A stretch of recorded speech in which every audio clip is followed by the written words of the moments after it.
Tem uma escola que eu fali antes de ter o meu primeiro aluno. Nossa! E é tudo por falta de um bom planejamento. Eu tinha um planejamento, estava escrito no papel ou na cabeça, mas eu não tinha um bom planejamento.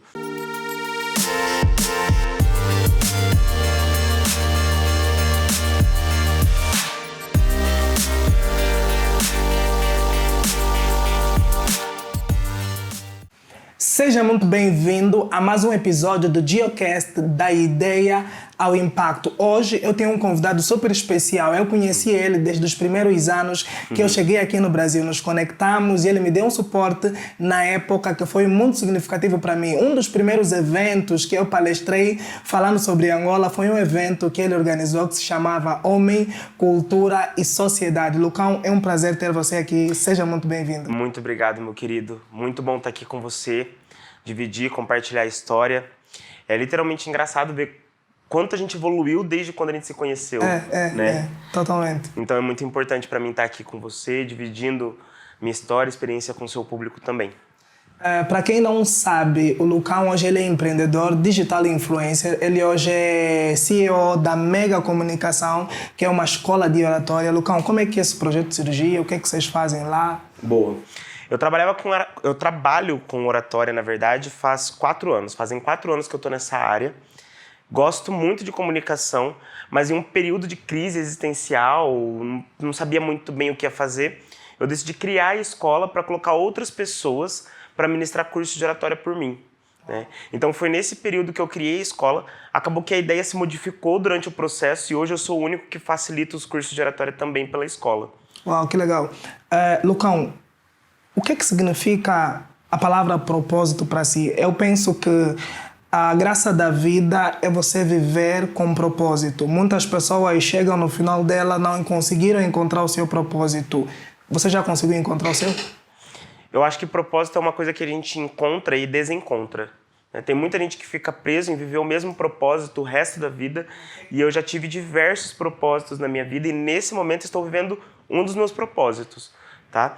Eu acho que propósito é uma coisa romantizada na nossa sociedade, né? Vale a pena qualquer custo, qualquer esforço, vale a pena perder a sua saúde mental para viver o seu propósito, e eu não acho que isso é verdade.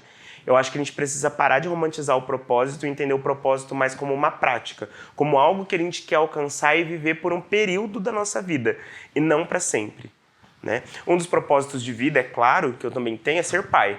E aí é uma coisa que eu quero viver durante toda a minha vida. Mas existem propósitos profissionais que eu estou disposto a mudar sempre que possível. Nesse processo você já fez quantas mudanças de carreira baseado no propósito? Nossa, diversas mudanças. Para vocês terem dimensão, eu comecei a minha carreira profissional no mercado com registros. Antes disso eu já trabalhava. Mas no registro foi no mercado, fui pacoteiro. Gostava muito, muito, porque eu sempre gostei de conversar. E o mercado me dava essa possibilidade. Depois disso eu trabalhei numa loja de cosméticos, eu era vendedor, e eu adorava mesmo, porque eu sempre, desde criança, gostei e me interessei por moda, por visual, então eu achava super legal. Depois disso eu fui trabalhar no RH, e no RH eu fiquei a maior parte do tempo, eu fiquei quase 5 anos no RH. Então no RH eu trabalhei com recrutamento e seleção de pessoas. Durante toda a minha jornada eu já fiz entrevista de mais de 6.000 pessoas no RH de empresas. Também trabalhei com treinamento e desenvolvimento dentro do RH. Comecei a fazer psicologia quando ainda trabalhava nessa empresa. Durante o processo, descobri que não gostava de RH. Depois que larguei o RH e comecei a trabalhar com comunicação, eu descobri que não gostava de psicologia. Uau. Então, é literalmente uma mudança. E me machucava, para quem pensa que não, foi sempre de boa, né? Ter que mudar de carreira, mudar de profissão. Me incomodava muito, até eu entender que mudar é preciso até a gente se encontrar. E hoje eu literalmente me encontrei. Eu estou muito satisfeito com o que faço. Olha, um diferencial do Brasil e do povo brasileiro é essa mudança. Por exemplo, na minha cultura, na minha realidade em Angola, as pessoas não mudam muito de carreira. Por exemplo, eu vim fazer engenharia, então eu preciso terminar a engenharia e trabalhar consequentemente como engenheiro. A maior parte das pessoas acaba fazendo esse trajeto.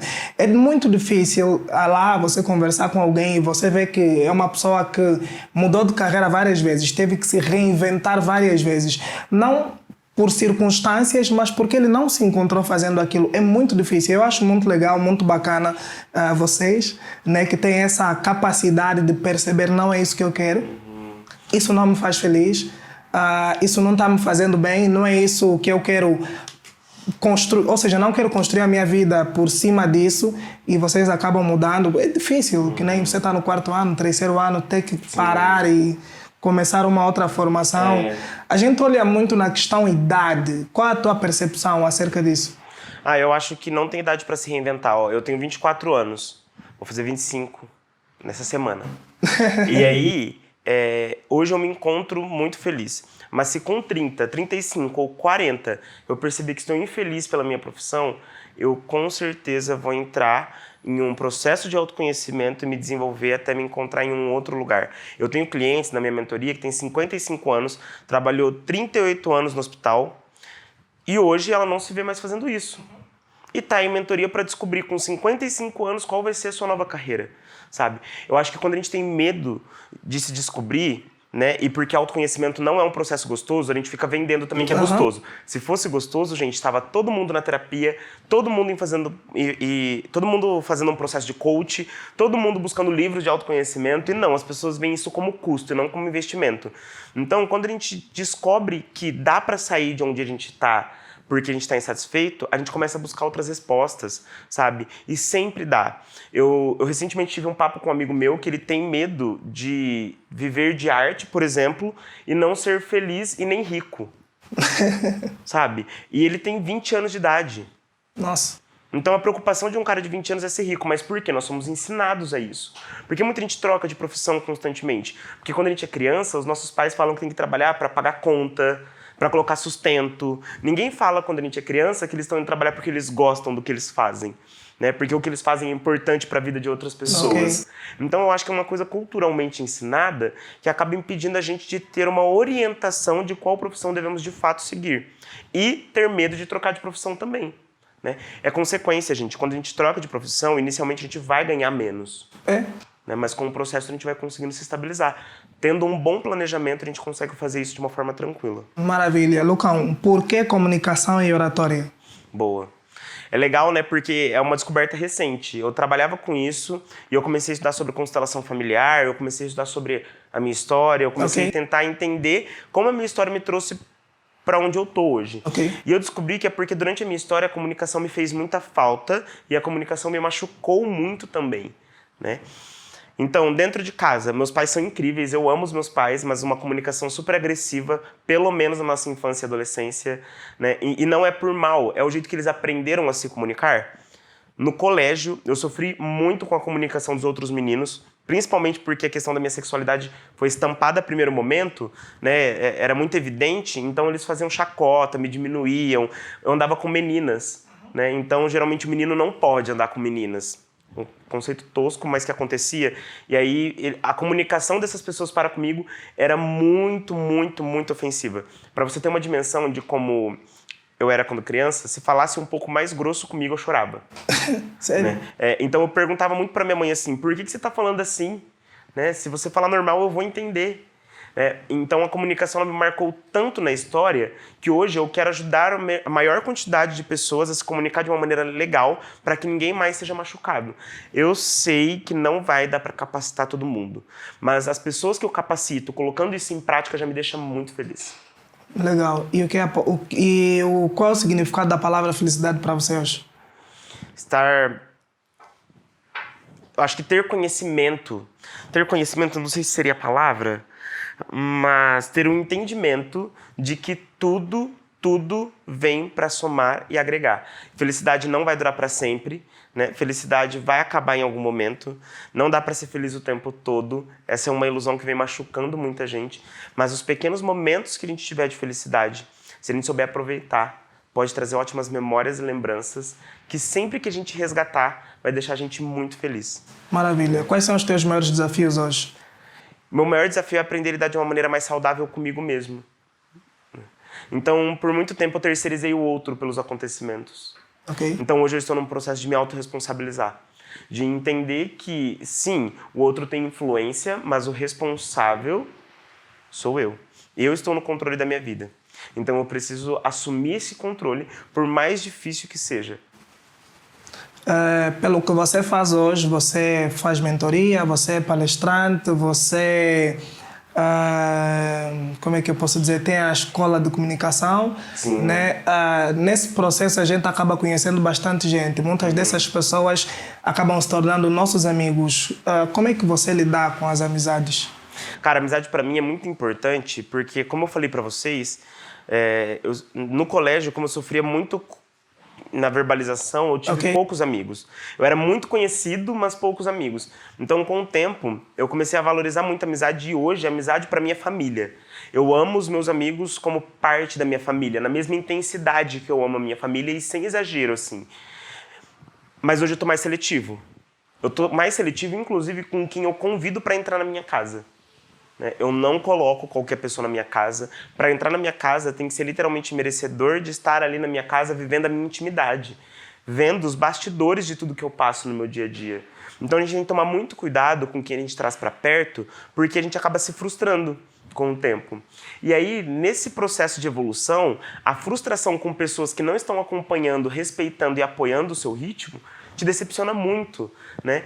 Por exemplo, tem muita gente que vai falar pra você na sua trajetória que te apoia. Não, eu te apoio, né? Eu quero que você cresça. Mas a verbalização do apoio é diferente da atitude de apoiar, né? Se a pessoa fala que te apoia, mas não compartilha os seus posts, não comenta os seus posts que é relacionado ao seu trabalho, ela não te apoia. Se a pessoa fala que ela te apoia, mas ela não fala de você na empresa onde você trabalha pra tentar arrumar um treinamento seu ali, ela não te apoia. Se ela fala que te apoia, mas pede o seu produto de graça, ela não te apoia.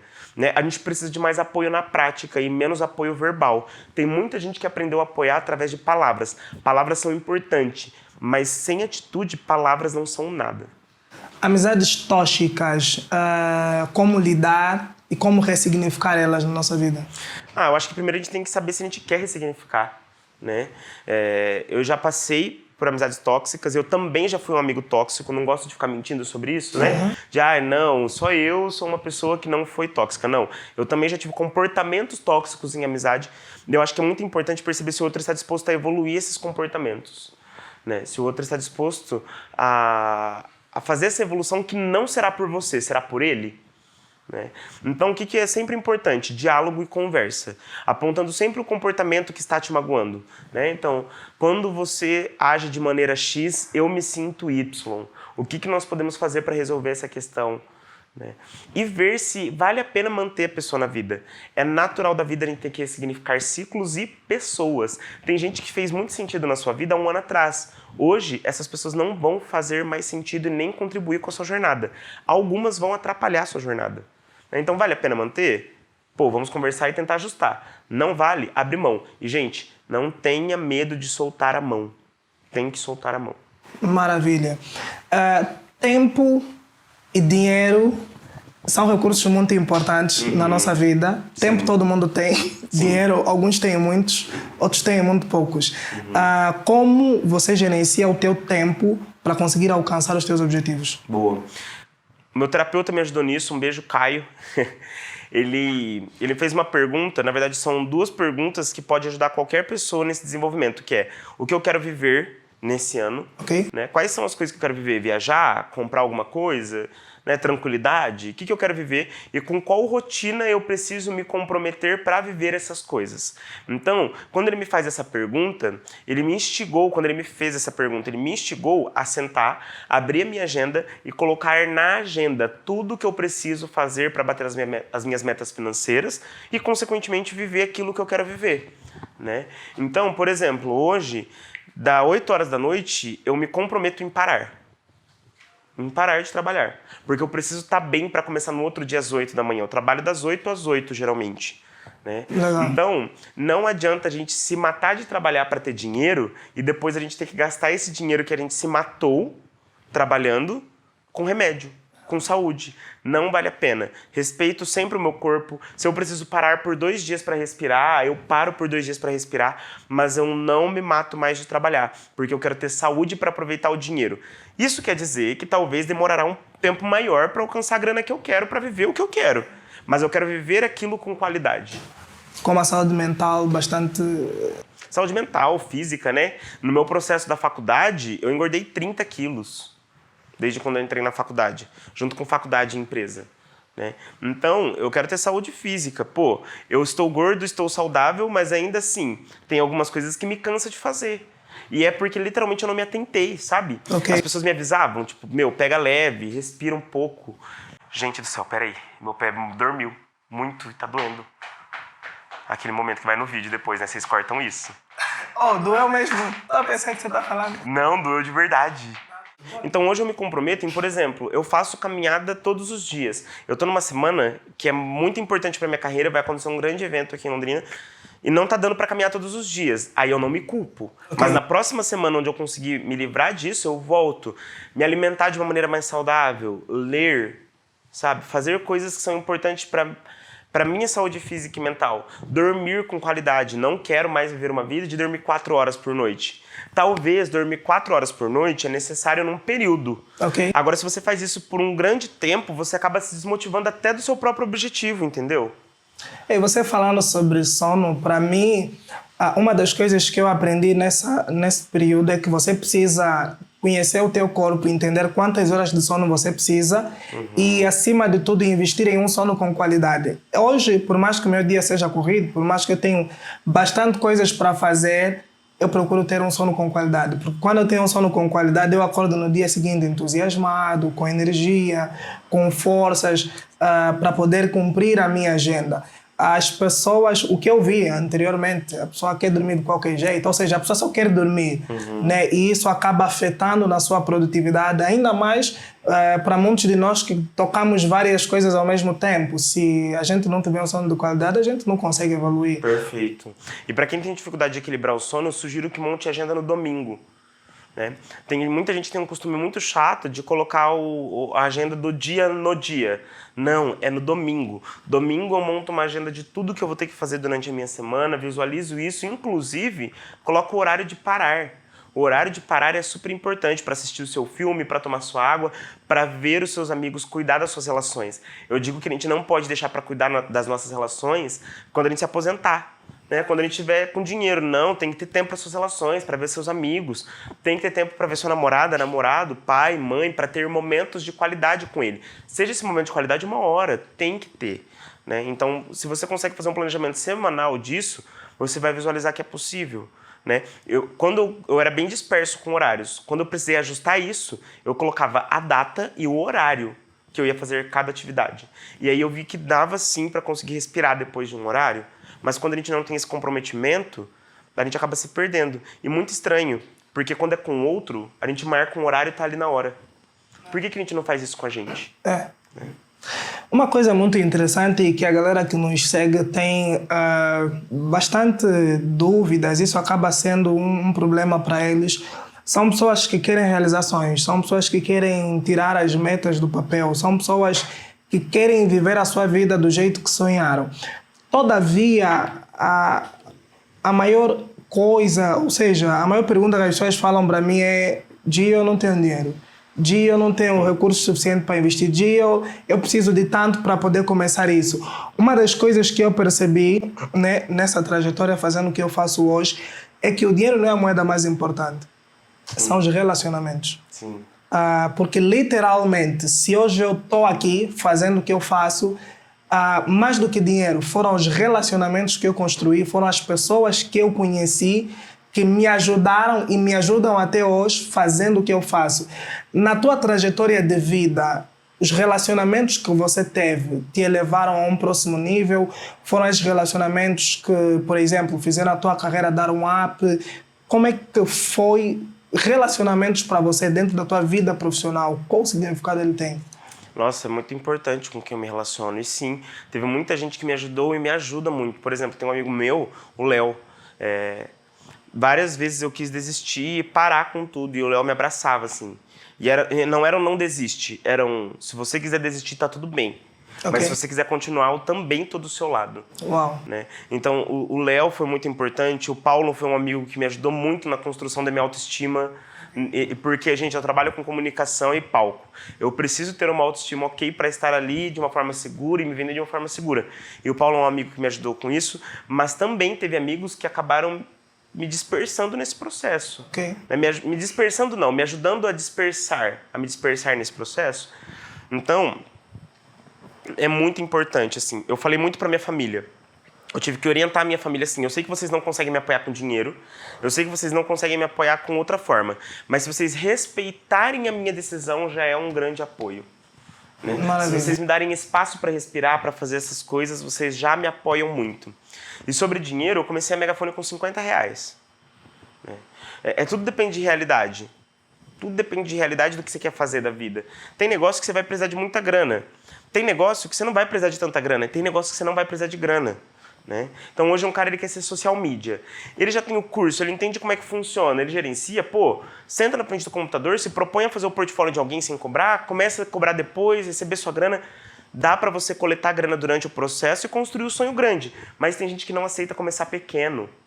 Né? Tem que aprender o valor de começar pequeno. Eu dou muito mais valor nas histórias de pessoas que começaram pequeno e cresceram do que das pessoas que já começaram grande. Né? E é lógico que eu valorizo todas as histórias, mas é muito mais legal a gente visualizar de onde ela veio e para onde ela foi, sabe? Sim, porque tem detalhes desse processo que a gente leva com muito aprendizado. Os sofrimentos, as rejeições, os nãos, isso faz toda a diferença. Eu penso que é daí onde surge tipo o game changing, né? Tipo a virada da chave nesse processo, porque não tem graça. Eu vivi um momento, por exemplo, o meu primeiro emprego no Brasil, eu corri atrás, sabe? Eu corri atrás, fiz entrevista, então eu tenho muita história para contar acerca disso. Um outro que eu tive foi por intermédio de indicação, então eu não tenho história para contar.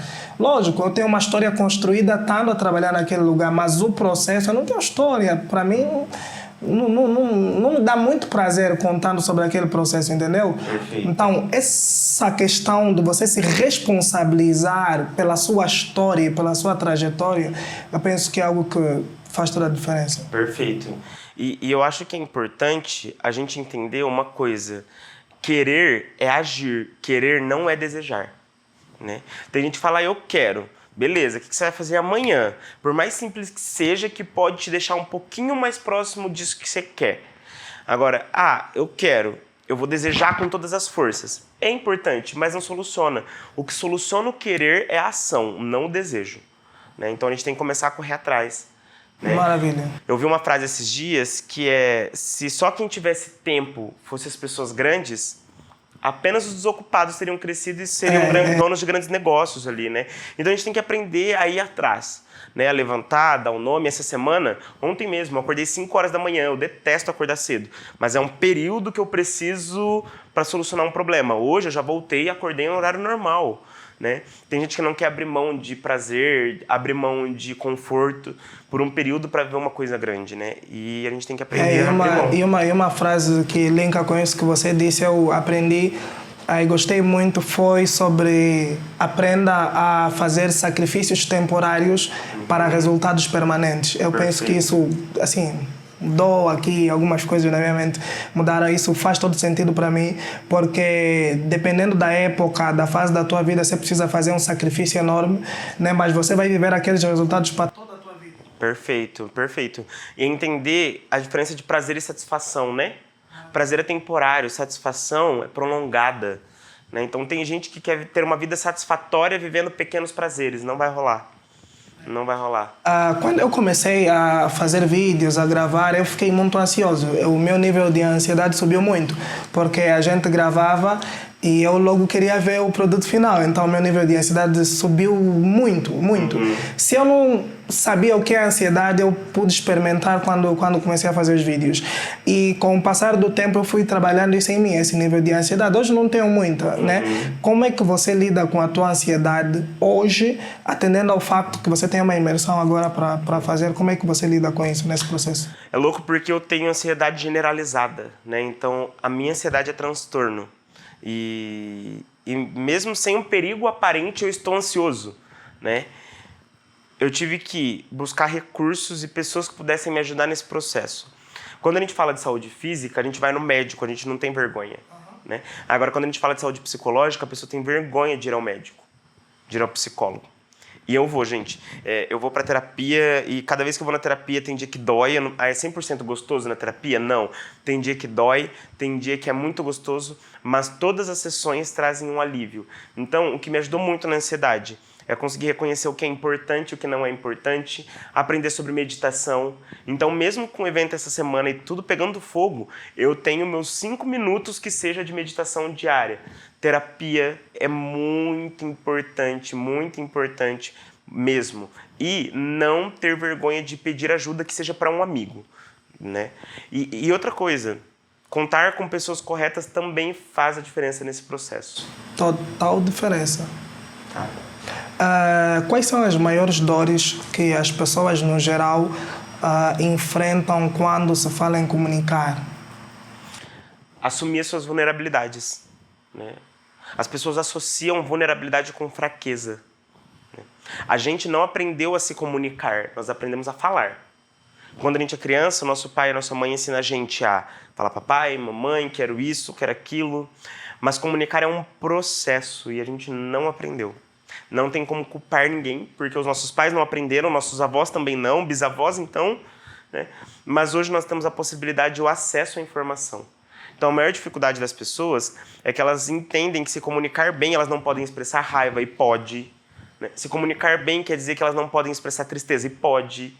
Elas não se permitem estar vulneráveis, né? Para se comunicar bem e acessar o outro, eu preciso me permitir acessar a minha vulnerabilidade. Vulnerabilidade é força, não é fraqueza. Qual a maior lição, né, que você tirou da tua história, da tua trajetória até então, que você consegue passar para a galera como uma dica? Nossa, eu tirei várias, inclusive que eu já dei aqui, né? Já falei aqui, por exemplo, querer é ação e tal. Mas eu acho que nesse momento, uma das coisas que a minha história faz muito sentido é ter um bom planejamento para tudo. Não um planejamento, um bom planejamento. Por quê? Muitas vezes eu quebrei a cara, tem uma escola que eu fali antes de ter o meu primeiro aluno. Nossa! E é tudo por falta de um bom planejamento. Eu tinha um planejamento, estava escrito no papel ou na cabeça, mas eu não tinha um bom planejamento. E se você não sabe fazer um bom planejamento, busque ajuda. Ó, eu tenho a Bia que me ajuda a fazer mentorias de finanças pessoais, né? Eu tenho o Caio, que eu já falei outras vezes aqui, que é meu terapeuta. Busque ajuda. Gente, é importante tocar de novo nesse ponto de buscar ajuda. Sim. A gente tem uma mania de querer conquistar o mundo e fazer tudo sozinho. Para com isso. Pede ajuda sempre que preciso. Mas também entenda que, às vezes, ninguém vai poder te estender a mão. E aí você tá por você. E tá você ok. precisa ir atrás. E está ok. Né? Essa é outra lição da minha história. Eu me salvo todos os dias. Eu estendo a mão para mim. Se eu não estou disposto a estender a minha própria mão para mim, ninguém vai conseguir me salvar. Então você tem que entender e aprender a conviver bem com você. Por mais difícil que seja a sua história, por mais difícil que você considere a sua personalidade, você tem que aprender a conviver bem com tudo que você é. Tem alguma causa que você é ligado hoje, que você defende? Boa. Cara, eu não posso negar que eu sou super ligado à causa LGBT, né? Então, eu sempre quero dar espaços e visibilidade para pessoas LGBTs entenderem que elas podem ser o que elas quiserem, assim. Eu estava comentando aqui nos bastidores antes da gente começar, que quando eu era adolescente, criança, eu não via, e até hoje eu não conheço nenhum grande empresário assumidamente gay que fala sobre empreendedorismo, ensina empreendedorismo e prega o empreendedorismo. E já que não tem, ou eu não conheço, acredito que deve ter, mas eu não conheço, eu quero ser essa porta de visibilidade. Eu quero que jovens adolescentes me conheçam e entendam que o LGBT ele pode sim ser empresário e que ele pode ser qualquer tipo de empresário. Hoje em dia, se você pergunta onde o LGBT está empreendendo, tem muita gente que vai falar o salão de beleza estereotipado, sabe aqueles estereótipos? Sim. Salão de beleza, ele tem uma balada e que também é super legal se for de encontro. Mas se o LGBT quiser ser um empresário de marketing, que legal. Se ele quiser ser um empresário dono de uma construtora, que legal. O LGBT ele pode, né? A gente vai ter que lutar ainda para muitos direitos acontecerem, mas a gente já está conquistando, estamos dando passos para que esses direitos sejam cada vez mais presentes. Então, LGBT é uma causa muito importante e uma causa que não é social, mas é uma causa que eu defendo pelo meu trabalho, pela minha experiência, é a comunicação, né? Uma comunicação positiva, uma comunicação não violenta pode solucionar muitos problemas que a gente encontra no mundo de hoje. Maravilha. E qual é a dica que você dá para todos aqueles que querem melhorar a sua comunicação? A gente vai precisar reaprender a se comunicar. E reaprender, assim como aprender, às vezes não é tão gostoso. A gente tem que tirar a ideia do ser gostoso para começar a aprender algumas coisas. Crescer dói, né? Ir para academia, puxar ferro e tudo mais, dói. A mesma coisa acontece quando a gente está crescendo a comunicação, né? Eu vim de um padrão de comunicação agressivo. Então, se engana quem pensa que hoje eu sou naturalmente assertivo. Não, a assertividade é um treino constante, porque o meu padrão também é agressivo. De vez em quando dá vontade de gritar com o outro, de vez em quando dá vontade de ser desrespeitoso. Então eu tive que reaprender, eu tive que desconstruir tudo que eu tinha construído sobre comunicação e começar a reaprender. E não foi só através dos cursos, né? Foi nos cursos, mas eu também reaprendi nos livros, eu também reaprendi conversando com outras pessoas, tendo novas referências de comunicação, adquirindo novas referências para quem comunica bem, né? Então quem quer se comunicar bem, quem quer começar a se comunicar bem, vai ter que estar disposto a desaprender tudo que aprendeu até agora sobre comunicação e criar novas referências sobre isso. Maravilha, Lucão. Foi um prazer ter você aqui no Geocast da Ideia ao Impacto. Foi um papo super legal. Quero agradecer o teu tempo e a tua disponibilidade para a gente estar batendo esse papo aqui no dia de hoje. Isso, cara. Muito obrigado. É muito bom compartilhar. Falei para vocês que eu gosto de compartilhar minha história, eu gosto de compartilhar de onde eu vim. Eu acredito que qualquer pessoa tem uma boa história para compartilhar e pode inspirar outras pessoas. Eu espero ter inspirado que seja uma pessoa aí do outro lado. Maravilha. Muito obrigado pelo convite, viu? Maravilha, maravilha. Tamo junto. Gente boa, não se esqueça, se inscreva no canal, partilha mais esse novo episódio com os teus amigos, teus familiares e tamo junto. Fica ligado para os próximos episódios que estão chegando aí.